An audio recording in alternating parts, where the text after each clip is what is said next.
नमस्कार दोस्तों, कैसे हैं आप लोग। आज आप लोगों के लिए मेरे पास एक इंपॉर्टेंट नोटिस है। आप मेरे किसी भी एक क्वेश्चन, किसी भी एक टाइटल की एक वीडियो देख रहे हो जहां पे आपको पूरी एक्सप्लेनेशन की नीड है ही नहीं, या फिर कह लीजिए आप किसी एक सिंगल स्टेप में अटक रहे हो, तो आपको पूरी वीडियो देखने की बिल्कुल जरूरत नहीं है। आपको क्या करना है, उस पर्टिकुलर वीडियो की डिस्क्रिप्शन में जाकर एक नोट्स करके लिंक मिलेगी, जहां से आपको उस क्वेश्चन का केवल नोट्स की फॉर्म में वीडियो मिल जाएगा। तो वहां से आप लोगों का टाइम भी बचेगा। ओके, तो अगर आपको एक्सप्लेनेशन देखनी है तो चलिए कंटिन्यू करते हैं ये वीडियो। तो आज है हमारी 1000 वीडियोस की सीरीज का 256 नंबर का वीडियो। ओके, तो फ्रेंड्स आज का जो मैंने क्वेश्चन लिया है वो लिया है मैंने डिफरेंशियल कैलकुलस से। क्वेश्चन हमारा क्या बोलता है, find the nth derivative of y is equal to x log x minus one divided by x plus one. Okay, x का मल्टीप्लीकेशन लॉगरिदमिक फंक्शन के साथ में है। अब यहाँ पे इस तरह का जब भी आपके पास में क्वेश्चन आएगा तो आपको फर्स्ट ऑफ ऑल तो जो लॉगरिदमिक फंक्शन है इसको हमें सिंप्लीफाई करना है एंड देन डिसाइड करना है कि हमारे पास में जो nth ऑर्डर डेरिवेटिव के लिए हमने जो फॉर्मूला डिराइव करे थे इस हमारी सीरीज में, उसमें से कौन सा यहाँ पे अवेलेबल है, कौन सा यहाँ पे लगने के चांसेस है। ठीक है, तो देखो मैंने इसको सिंप्लीफाई करने के लिए first of all y is equal to x log x minus one divided by x plus one जो है, इसमें क्या करना है मुझे, हमारी प्रॉपर्टी जो होती है लॉगरिदमिक फंक्शन की, जो कि डिवाइड को एक्सप्लेन करती है कि हम डिवाइड में किसी भी लॉगरिदमिक फंक्शन को किस तरह से सिंप्लीफाई करते हैं, वो कौन सा रूल होता है, क्वोशिएंट रूल। क्वोशिएंट रूल क्या बोलता है, log base A m divided by n क्या हो जाएगा, log बेस ए m माइनस में log बेस ए n, इस तरह से लिखा जा सकता है। ठीक है, तो यहां से मैंने इसमें भी log base A x minus one divided by x plus one जो है, इसको मैंने x minus one and x plus one in दोनों में बांट लिया है। ठीक है, x मल्टीप्लीकेशन log बेस ए x माइनस वन माइनस में log बेस ए x प्लस वन हो गया। ठीक है, अब यहाँ पे देखो, अब इसमें मैं एक बार डिफरेंशिएट करके एंड देन यहाँ पे मैं सिंप्लीफाई कर सकता हूँ आगे भी। ठीक है, तो देखो सिंप्लीफाई करने के लिए यहाँ पे मेरे पास में एक फंक्शन तो पूरा पूरा ये है और एक फंक्शन ये है। ठीक है, तो हम जब भी कोई दो फंक्शंस को मानते हैं मल्टीप्लिकेशन में एंड देन डिफरेंशिएट करते हैं, तो पहले हम एक को एज ए कांस्टेंट ट्रीट करते हैं और दूसरे का डिफरेंशिएशन कर लेते हैं, और फिर नेक्स्ट स्टेप में हम दूसरे को एज ए कांस्टेंट ट्रीट करते हैं एंड देन फर्स्ट का डिफरेंशिएशन कर लेते हैं। ओके, तो यहाँ पे हमारा जो y है,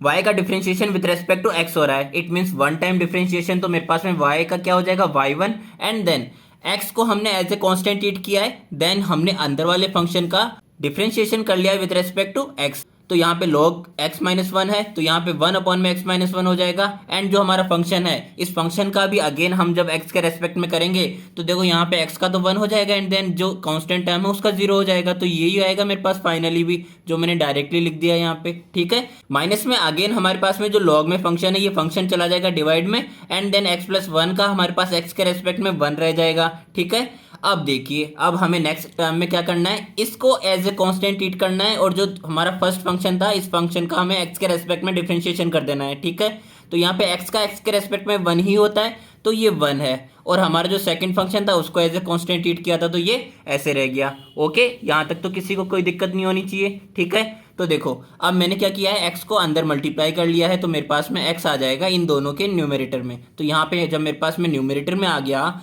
एंड देन जब हम इसको और भी सिंप्लीफाई करना चाहते हैं, तो हमने 11th एंड 12th क्लास में डिफरेंशिएशन और इंटीग्रेशन में ये चीज़ तो खूब पढ़ चुके हैं कि वहाँ पे हम जब सिंप्लीफाई करते थे इस तरह के टर्म्स को, तो यहाँ पे x माइनस वन है तो ऊपर भी हमें x माइनस वन बनाने के लिए plus one and minus one कर देना है न्यूमरेटर में। ठीक है, और एज इट इज यहाँ पे भी x प्लस वन है, तो यहाँ पे भी मैंने न्यूमरेटर में x प्लस वन बनाने के लिए plus one and minus one कर देना है। ठीक है, तो देखो यहाँ पे मेरे पास में x minus one plus one divided by x minus one हो गया। तो देखो ये वाली चीज को हम डिफ्रेंशिएट कर सकते हैं ना, और यहाँ पे भी x plus one and x minus one. अब मैंने इन दोनों के साथ में अलग अलग डिवाइड करके लिख दिया है, यानी कि हमारे पास एक बार तो x माइनस वन के डिवाइड में लिख दिया है इसको, एक बार वन के डिवाइड में x माइनस वन को लिख दिया है। ठीक है, as it is x plus one के डिवाइड में लिख दिया है इसको, एंड देन यहाँ पे पहली चीज तो ये ध्यान रखना हमने ब्रैकेट यूज में लिया है, तो ब्रैकेट जब मैंने लगा दिया तो ये मेरा प्लस का है एंड अंदर मेरे पास में माइनस का रह जाएगा। ठीक है, ये बहुत छोटी छोटी मिस्टेक्स है जो आप कर देते हो कई बार क्वेश्चन सॉल्व करते टाइम एग्जाम में। ओके, तो देखो अब यहाँ पे मेरे पास में x plus one divided by x plus one हो गया एंड माइनस में one divided by x plus one हो जाएगा। ठीक है, और ऊपर से जो हमारा लॉगरिथमिक फंक्शन चलता हुआ आ रहा है वो एज इट इज यहाँ पे भी हो जाएगा। ओके, इसमें तो कोई डाउट नहीं होगा। ओके, देखिए दोस्तों, लास्ट पेज पर हमने जितना कर लिया था उसको ही मैंने यहाँ पे भी लिख दिया है। अब यहाँ से देखो x माइनस वन से x minus one cancel out हो रहा है, x प्लस वन से x plus one cancel out हो रहा है। ठीक है, तो यहाँ पे मेरे पास में ये वाली चीज को मैं वन लिख सकता हूँ ना। ठीक है, एंड देन यहाँ पे भी मैं 1 लिख सकता हूँ, और जब मैं ब्रैकेट को ओपन कर लूंगा तो ये मेरे पास में माइनस का 1 हो जाएगा, एंड अंदर जो माइनस का है वो प्लस का हो जाएगा, ठीक है। और log functions as it is रहेंगे। अब देखो यहाँ से मैं -1 और +1 को कैंसिल आउट कर सकता हूँ ना, तो ये मेरे पास में कैंसिल आउट हो जाएंगे, and 1 divided by x minus 1 and 1 divided by x plus 1, ये मेरे पास में ये प्लस का हो गया, तो ये मेरे पास में एज इट इज हमने यहाँ पे लिख दिया है, और मेरा logarithmic function as it is चलता रहेगा। तो ये मेरे पास में फाइनली y1 यानी कि फर्स्ट डिफरेंशिएशन है y का। ओके, अब देखो हमें क्या करना था क्वेश्चन में, याद करिए, इसका nth ऑर्डर डेरिवेटिव निकालना है, और हमने फर्स्ट ऑर्डर डेरिवेटिव निकाला है। इट मींस यहाँ पे मेरे पास में n-1 टाइम अभी भी रिमेनिंग है डिफरेंशिएट करना। ओके, तो n-1 डिफरेंशिएशन करना है विद रेस्पेक्ट टू x हमें, तो हमें यहाँ पे अब लगा देना है इनके फॉर्मूले जो हमारे पास में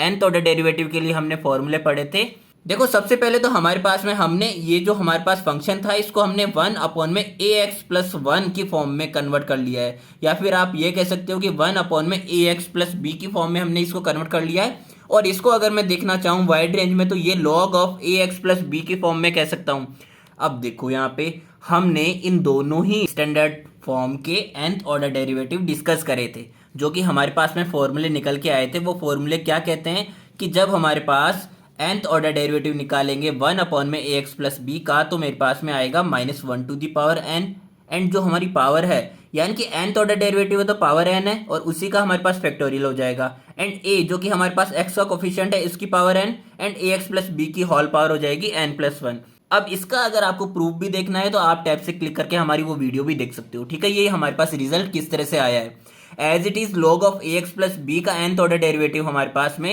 x का कोफिशिएंट a की power n and then -1 to the power n minus 1, and जो हमारे पास पावर है इसी का हमारे पास फैक्टोरियल हो जाएगा whole, and ax plus b की होल पावर n होगी। nth ऑर्डर डेरिवेटिव है तो n होगी, ठीक है। अब ये मैंने बात की nth ऑर्डर डेरिवेटिव के लिए, हमें बात करना है n-1 टाइम ऑर्डर डेरिवेटिव के लिए इसको। ओके, तो यहाँ पे देखो मेरे पास में x का कोफिशिएंट 1 है, तो यहाँ पे मेरे पास में a की वैल्यू 1 हो गई, एंड प्लेस करने जाऊंगा n-1, तो मेरे पास में -1 की पावर n की जगह आ जाएगा -1 की पावर n-1, n फैक्टोरियल की जगह आ जाएगा n-1 का होल फैक्टोरियल, एंड a की पावर n यानी कि 1 टू द पावर n की जगह आ जाएगा 1 to the power n-1 divided by ax plus b की होल पावर n प्लस 1 यानी कि x-1 की होल पावर n-1 टाइम कर रहे हैं हम, तो n-1 में हमें +1 करना है। इट मीन्स यहाँ पे मेरे पास है -1 एंड +1 कैंसिल आउट होके n ही रह जाएगा, क्योंकि आप एक चीज नोटिस करिए, जब हम nth ऑर्डर डेरिवेटिव के लिए निकाल रहे थे तो n+1 आ रहा है, तो n-1 ऑर्डर डेरिवेटिव के लिए n-1 + 1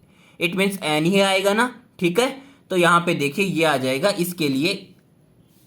अब हम बात करते हैं 1 अपॉन में x प्लस 1 के लिए, तो यहाँ पे भी सब चीजें तो एज इट इज रहेगी, बस जो हमारा डिनोमिनेटर है वहां पे x माइनस 1 की जगह पे x प्लस 1 आ जाएगा। ओके, अब बात करते हैं हमारा जो log of ax plus b था, तो यहाँ पे log ऑफ x माइनस 1 है, इट मीन्स मेरे पास में x का कोफिशिएंट 1 है, तो a की वैल्यू मेरे पास 1 रह गई, तो 1 यानी कि a की पावर n था nth ऑर्डर डेरिवेटिव के लिए, तो मेरे पास में 1 की पावर n-1 हो जाएगी n-1 ऑर्डर डेरिवेटिव के लिए। ओके, एंड -1 की पावर n-1 था nth ऑर्डर डेरिवेटिव के लिए, तो जब हम n-1 ऑर्डर डेरिवेटिव की बात करेंगे तो यहाँ पे n-1 माइनस में 1 यानी कि n-2 हो जाएगा, और जो हमारी पावर थी उसी का हमने फैक्टोरियल लिया था होल, तो यहाँ पे भी n-2 का whole factorial divided by ax plus b ये वाला, तो यहाँ पे भी मेरे पास में x-1 ही आ जाएगा डिनोमिनेटर में, तो x-1 की होल पावर कितनी आएगी, हम जिस ऑर्डर का यहाँ पे निकाल रहे हैं यानी कि n-1। ओके, तो n-1 टाइम ही यहाँ पे ये आ गया। चलो ठीक है, अब बात करते हैं माइनस में log ऑफ x प्लस 1 के लिए, तो यहाँ पे माइनस, एंड देन यहाँ पे भी मेरे पास में सब चीजें एज इट इज रहेगी, बस डिनोमिनेटर में x-1 की जगह पे आ जाएगा x plus 1 and power as it is n-1 ही रह जाएगी, ठीक है। तो इसमें तो किसी तरह की दिक्कत नहीं आनी चाहिए ना आपको, यहाँ तक आ गया है हमारा ये अब तक। तो देखिए दोस्तों, मैंने लास्ट पेज में जहां तक सॉल्व किया था उसको बस सिंपलीफाई करके लिखा है यहाँ पे, और कुछ भी नहीं किया है, जिसमें हमने 1 की पावर चाहे जो भी हो 1 ही रहती है, तो यहाँ पे मैंने 1 लिख दिया है, ठीक है। और बाकी सब चीजें वही हैं जो लास्ट पेज में हमने डिस्कस कर ली थी, ठीक है। अब यहाँ पे एक चीज देखिए, इस पूरे में से कॉमन क्या आ सकता है, तो यहाँ पे -1 की पावर एक जगह तो है n-2 और n-1, ठीक है। तो यहाँ पे n-2 बड़ा है या n-1 बड़ा है बताओ, यहाँ पे n-2 बड़ा है या n-1 बड़ा है, n-2 छोटा है या n-1 छोटा है, तो यहाँ पे हमारे पास में छोटा टर्म कौन सा है, n-2। इट मीन्स मैं n-2 की पावर वाला टर्म को कॉमन ले सकता हूँ और n-2 की ही होल फैक्टोरियल को भी मैं कॉमन ले सकता हूँ, ठीक है। तो यहाँ पे जब हम इन दोनों टर्म्स को कॉमन लेंगे तो यहाँ पे -1 की पावर n-1 में से जब मैं n-2 को घटाऊंगा तो मेरे पास में एक पावर रिमेनिंग रह जाएगी ना।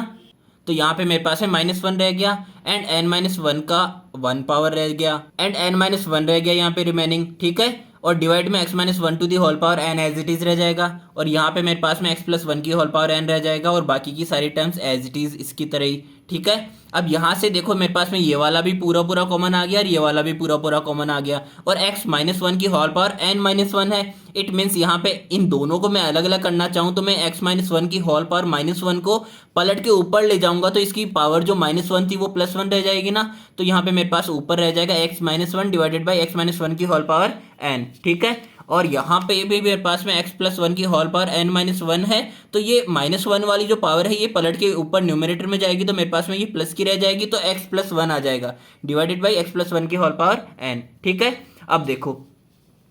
यहाँ पे जब मेरे पास में x-1 की होल पावर n के साथ में दो टर्म्स है तो मैंने इनके साथ जब कॉमन लिया तो यहाँ पे मेरे पास में -1 मल्टीप्लीकेशन n-1 है, इसको मैंने मल्टीप्लाई किया तो माइनस का n+1 एंड यहाँ से मेरे पास में प्लस का x-1 आ गया, ठीक है। अब इस वाले को भी मैंने कॉमन ले लिया तो x+1 की होल पावर n के साथ में क्या आएगा मेरे पास में यहाँ पे माइनस का n+1 एंड माइनस का x-1। तो यहाँ से ये वाले टर्म्स मेरे पास में रेस्पेक्टिवली कैंसिल आउट हो जाएंगे, ओके। तो देखो अब मेरे पास फाइनली जो टर्म्स यहाँ पे रिमेनिंग रहे हैं x-1 की होल पावर n के लिए तो रहा x-n